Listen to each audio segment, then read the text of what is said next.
2시간 전에 마감한 트레이더가 생생하게 전하는 글로벌 마켓 리뷰 델타1입니다. 오늘 대부분의 시황은 S&P가 처음으로 4,000포인트에 도달했다는 것에 초점을 맞추고 있습니다. 또 그 이후로 바이든이 인프라 투자 기대감 그리고 울트라 서프라이즈로 나온 ISM 제조업 지수 때문이라고 하는데요. 트레이더 입장에서 보면 매수로 따라가고 싶은 생각은 거의 없는 단순 2분기 시작에 따른 포트폴리오 리밸런싱 관련 매수로밖에 보이질 않습니다. 코스피 야간 선물은 3포인트 정도 올라서 끝났는데 이제 슬슬 감마가 민감해지는 시점이라 여러 가지로 신경이 쓰입니다. 분위기로 봐서는 잠시 뒤 열릴 코스피 지수가 3,100 포인트를 갭으로 넘겨서 출발할 것 같은데 과연 어떻게 대응해야 될까요? 참, 아직 제가 목소리가 완전히 낫질 않아서 이 맹맹이 소리가 나는 거 양해 구합니다. 자, 아시아 세션부터 갑니다. 코스피 시장은 갭 상승으로 출발을 했으나 전일 과하게 눌린 것을 감안하면 사실상 해외 시장의 상승을 거의 반영하지 못한 것이나 마찬가지인데요. 장중에 계속 지지를 받으면서 420포인트를 향해 가려 했으나 419.60도 넘기지 못했어요. 그렇게 해서 11시부터 12시까지는 단기 실망 매물이 나오기도 했는데요. 아마 여기서 엄청 헷갈리신 분들이 많을 것 같아요. 일단 스트레이트로 내려온 폭도 적지 않을 뿐더러 416.15까지 내려온 거는 약간 이 스탑로스가 스탑로스가 나오면서 내려온 것이라서 스탑로스 나온 뒤로는 또 하락분을 모두 만회하고 반등에 성공했죠. 그런데 이렇게 하락을 할 때 내재 변동성은 오히려 감소했습니다. 여기서 힌트 얻을 수 있는 것은 지금 하락 쪽으로는 변동성이 내리질 않아요. 아니, 하락 쪽으로는 변동성이 오르지 않는다는 것입니다.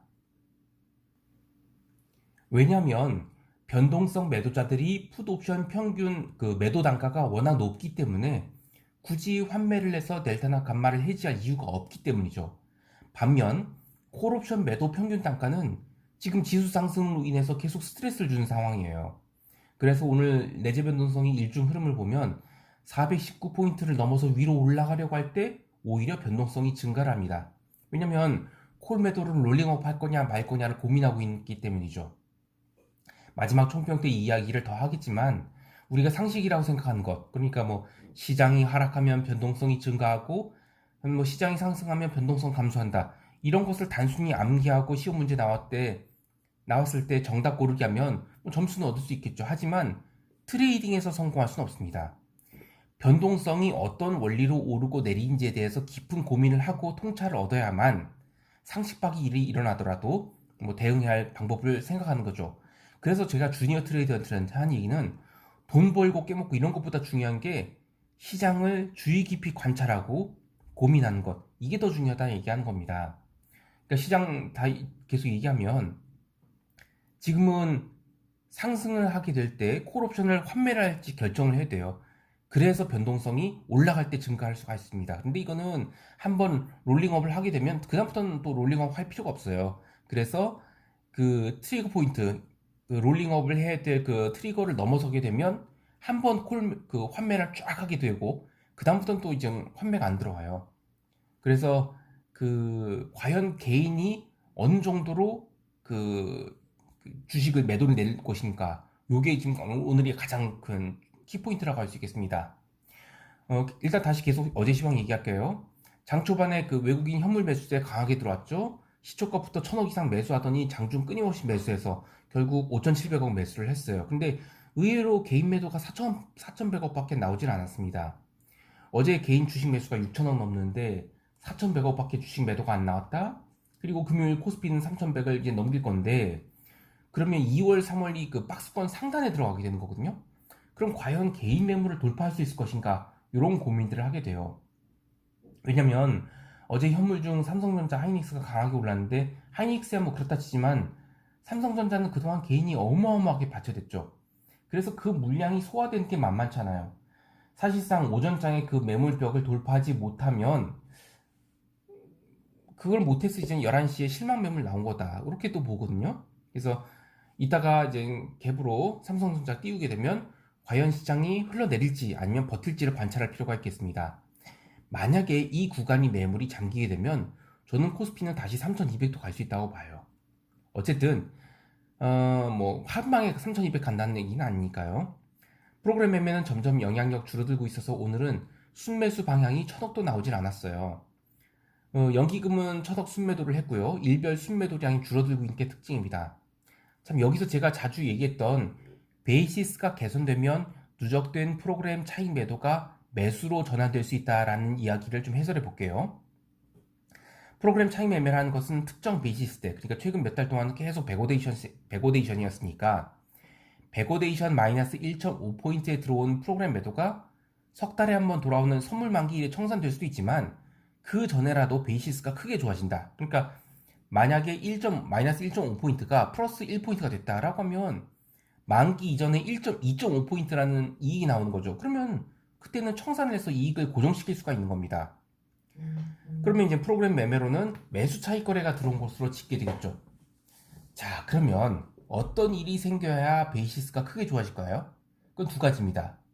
첫 번째는 선물 고평가 현상이 일어나야 되는 건데 요거 좀 어려운 이야기니까 이게 파생시장 메커니즘이니까 좀 잘 따라와 보시기 바라요. 고평가나 저평가나 누군가 비싼 가격에 사야 뭐 고평가가 나오는 거고 또 누군가가 헐값에 팔아치우면 그럼 저평가가 나온 거죠. 이따가 선물 갭상승이 나오게 됐을 때 신규로 선물 매도자들이 막 들어와서 시장을 패주면 모를까. 그게 아니라 전일 선물 매도를 한 사람이 아침에 망했다 하면서 선물을 환매를 하면 그러면 선물이 고평가가 되겠죠. 자, 두 번째는 또 장 시작하고 나서 삼성전자를 비롯한 대형주가 갭상승을 했는데 의외로 현물 매도가 안 나오는 겁니다. 그러니까 이른바 주식이 잠기는 현상이 나오면 어떻게 되겠어요? 그러면 콜옵션 매도자들이 롤링업 해지를 하면서 순간 감마가 살아나게 돼요. 자, 그러면 합성 선물 고평가되고 선물은 저평가가 되겠죠. 자, 이렇게 선물이 저평가가 되든 선물이 고평가가 되든 합성 선물이 고평가가 되든 이런 식으로 그 차익 매수 요건이 형성되게 됩니다. 자, 여기서 포인트는 어쨌든 파생 시장의 참여자들이 손절매가 시장 방향성을 바꾼다는 얘기입니다. 물론 오늘도 선물 매도가 쏟아져 나오면서 시장이 상단을 딱 틀어 막으면 모르겠지만 그렇지 않다면 오전장만큼은 위쪽으로 크게 푸닥거리 할 수 있어 보이고 또 프로그램 매도도 오늘은 매도가 아니라 매수가 나올 가능성이 크다. 요걸 봐야 되겠습니다. 여기까지 하고 유럽 세션 넘어갈게요.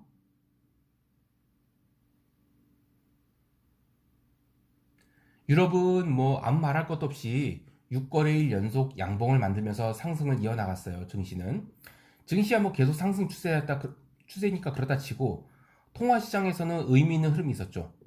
유럽 세션 시작하면서 유로화 매수가 쭉 들어왔고 거의 뭐 스트레이트 반등이 했어요. 마찬가지로 10년 국채도 뭐 독일이나 미국 둘 다 유럽 세션 들어와서 매수가 쭉 들어왔는데요. 뭐 유로존 제조 PMI 잘 나와서 그런 것보다는 그냥 2분기 초가 됐으니까 기계적으로 채권 매수가 들어왔다. 이렇게 봐야 됩니다. 골드도 아시아 세션 시작하면서 꾸준히 매수가 들어와서 뭐 무난하게 1730달러 회복했고요. 이것도 그냥 리밸런싱 차원에서 매수가 들어온 것으로 봐야 됩니다. 반면 구리나 기름은 좀 다른 흐름이었는데요. 구리는 LME 세션에서 톤당 8,700달러 깨느니 마느니 하면서 약세를 보였는데 그렇다고 마구 매도가 나온 것은 아니고 다른 커머디티들을 반등하고 유로화 강세를 보이는 가운데 그냥 뭐 다른 거 생각하면 구리는 거의 반등이 안 나왔어요. 그나마 다행히 커맥스 세션 들어와서 매수가 좀 들어오면서 톤당 8,800달러 회복한 셈이나 마찬가지인데 이거는 그냥 부활절 이슈 때문에 거래 자체가 부족해서 일어난 현상이니까 신경 쓸 일은 아니라고 봅니다. 그리고 기름 시장은 오늘 오펙 플러스 회의 때문에 난리브루스를 보였죠. 장중에 여러 차례 59달러에서 60달러를 아주 왕복 달리기를 했는데 증산은 하겠지만 그래도 65달러 다가가면 매도 58달러 이하에서는 매수라는 그냥 기나긴 레인지 싸움을 하게 될 것 같아요. 그리고 방금 발표된 오일리그 카운터 또 늘었습니다. 337. 하나 더 이야기할 게 있어요. 어제 이 옥수수가 아이고 아직 목 상태가 너무 안 좋아서 하나 더 이야기할 게 있어요. 어제 이제 옥수수가 상한가를 간 등 농산물 시장이 아주 난리도 아니었습니다. 선물 시장에서 상한가가 얼마나 무서운지 거래를 해본 사람들은 알 수 있는데요. 뭐 주식이야 상한가 가면 당연히 벌어서 좋은 거고 하한가 가면 뭐 기껏해야 투자한 돈이 휴지가 되는 정도로 끝나겠지만 선물이 상한가를 가잖아요. 그러면 매도자들은 증거금이 빵꾸 납니다. 그러니까 졸지의 빚쟁이가 되는 겁니다. 제가 루키 시절에 옥수수를 거래했다가 이 점 상한가 두 방을 맞고 깡통 찬 적이 있었는데요. 옥수수는 유난히 증거금이 싸요. 지금이야 뭐 1650달러지만 옛날에는 1000달러 초반이었거든요. 그래서 뭐 연습한답시고 포지션을 잡았다가 뜨거운 맛을 봤죠. 어쨌든 그렇게 이 상한가를 갔던 옥수수가 아시아 세션에서 커버링성 상승이 나오고 나서는 본장에서 죄다 밀렸어요.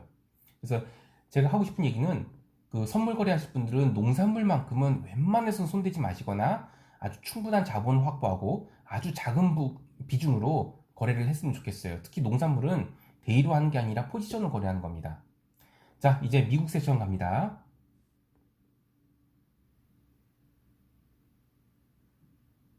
미국은 장 시작 전 이미 나스닥 선물은 상당히 많이 올라와 있었고 또 S&P 선물도 전일 고가권까지 올라간 상태라서 오늘 뭐 무조건 위로 가겠구나 싶었어요. 그런데 신규 실업수당 청구 건수가 아쉽게도 다시 71만 9천 건, 다시 70만 대로 올라갔죠. 시장은 전혀 신경 쓰지 않았습니다. 오히려 내일 발표될 논팜 페이로를 보자는 쪽으로 아이고 그쪽이 더 강했고요. 이게 10분 넘게 계속 얘기하는 게 쉽지 않아요. 아이고 죄송합니다. 지금 목이 너무 안 좋아서 또 다시 얘기할게요. 미국 세션. 미국은 장 시작 전 이미 나스닥 선물은 많이 올라와 있었어요. 아이고 어지럽네. 어, 그래서 이제 S&P 선물도 전일 고가권까지 올라간 상태라서 오늘은 무조건 위로 가겠다 싶었는데 신규 실업수당 청구 건수가 아쉽게도 다시 71만 9천 건으로 올라갔죠. 그런데 시장은 전혀 신경 쓰지 않았습니다. 오히려 내일 발표된 논팜 페이로를 보자는 쪽이 강했고요. 그렇게 본장 시작하고 나서 매수가 강하게 들어오면서 나스닥은 먼저 고점을 돌파했는데 생각보다 S&P는 못 올랐어요. 그 뒤로 이제 ISM 제조업 지수가 뭐 역대급 서프라이즈가 나왔죠. 64.7포인트. 언론에서는 뭐 1982년 이후로 가장 높다고 하는데 그건 중요하지 않고요. 지표 발표 이후 급등이 나온 게 아니에요. 그러니까 꾸준히 그냥 제 갈 길 가는 매수가 들어와서 S&P가 4,000포인트에 안착을 했다. 이게 포인트입니다. 그렇게 4,000포인트 안착한 거는 저는 그냥 현물 매수, 리밸런싱 매수 때문에 그렇다고 보고요. 그 이후로 이제 장 마감 거의 굉장히 오랫동안 횡보하다가 4시 한 40분, 45분 그쯤부터 이제 그 급등이 나옵니다. 근데 이거는 이따가 이제 금요일 저녁에 발표될 논팜 페이롤 그 기대감 때문에 숏돌이들이 또 손절을 한 것으로 봐요. 따라서 미국 시장을 볼 때 S&P 4,000포인트에 안착한 건 맞아요. 그런데 4,000포인트에서 15포인트 더 오른 거는 이 논팜에 대한 기대감이 선반영된 것으로 봐야 된다. 그리고 논팜 발표된다 하더라도 선물 시장은 또 조기 폐장하거든요. 그래서 시장은 저는 월요일까지는 상승할 것 같은데 이번 논팜은 저는 이 증시보다는 그러니까 주가지수 선물보다는 그 채권 시장에 더 영향을 미칠 거라고 봅니다. 그 논팜이 잘 나오면 채권이 아주 강하게 불어지겠죠. 그런데 논팜이 잘 안 나온다. 그러면 10년 국채가 아주 황당한 급등이 나올 수 있다고 봐요. 저는 후자 쪽, 그러니까 채권 가격 급등, 그러니까 금리의 하락에 기대를 하고 있지만 저는 이번 논팜은 넘어갈 거예요. 왜냐하면 이제 그 부활절 휴장이 앞두고 호가가 부족한 상황이라서 쓸데없이 뭐 리스크 지고 싶진 않거든요. 자, 오늘은 이제 미국 세션 간단하게 살펴볼게요. 지금 컨디션이 너무 안 좋았고 이 정도로 얘기하고 그 시장 총평하면서 대응 전략 이야기하겠습니다.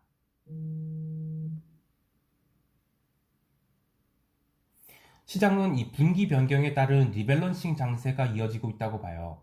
그래서 개별 자산군들이 변화에 큰 의미를 부여하기는 힘들다고 보고요. 변동성도 계속 감소하고 있어서 이제 뭐 미국도 빅스가 19포인트대로 내려왔습니다. 물론 과거에 비하면 19포인트라는 변동성도 절대로 적은 건 아닙니다. 근데 제가 이야기하고 싶은 것은 변동성이 줄어들면 그에 따라서 매매의 템포도 줄어들어야 된다는 것이죠. 이것은 데이 매매하시는 분들에게는 좋은 소식이 아니에요. 그만큼 이익이 기대값을 낮춰야 된다는 의미니까요. 그래서 이럴 때는 차라리 포지션 거래가 낫습니다. 코스피 시장은 3,100포인트를 넘어서 과연 현물 매도가 얼마나 나올지를 지켜봐야 되는데요. 개인이 그동안에 삼성전자를 비롯해서 대형주를 대량 매수를 했었잖아요. 그래서 여기에 물려있는 물량이 많기 때문에 최소한 오전장은 매수 매도 공방이 좀 심할 것 같아요. 근데 의외로 매도가 안 나온다라고 하면 강한 커버링이 나올 수 있다고 보거든요. 그래서 그 점 확인하고 대응을 하셔야 되고요. 그리고 MSCI EM이 장중에 꽤 많이 올라왔다가 후반에 많이 밀렸어요. 그래서 요거는 아무래도 중국 시장에 좀 부정적일 것 같아요. 그래서 오전 시장도 10시 30분을 기점으로 전후로 나눠서 이전에는 개인 현물 매도가 얼마 나온지 뭐 당연히 외국인 현선물 매수가 들어올 테니까 개인이 얼마나 주식을 파는지를 좀 체크하고 또 콜옵션 환매가 어떻게 들어오는지를 좀 지켜봐야 됩니다. 그리고 그 이후로는 외국인 현선물 매수가 계속해서 들어오는지 그거를 봐야 되겠습니다. 오늘도 성공 투자하시고요. 이상 델타원이었습니다. 감사합니다.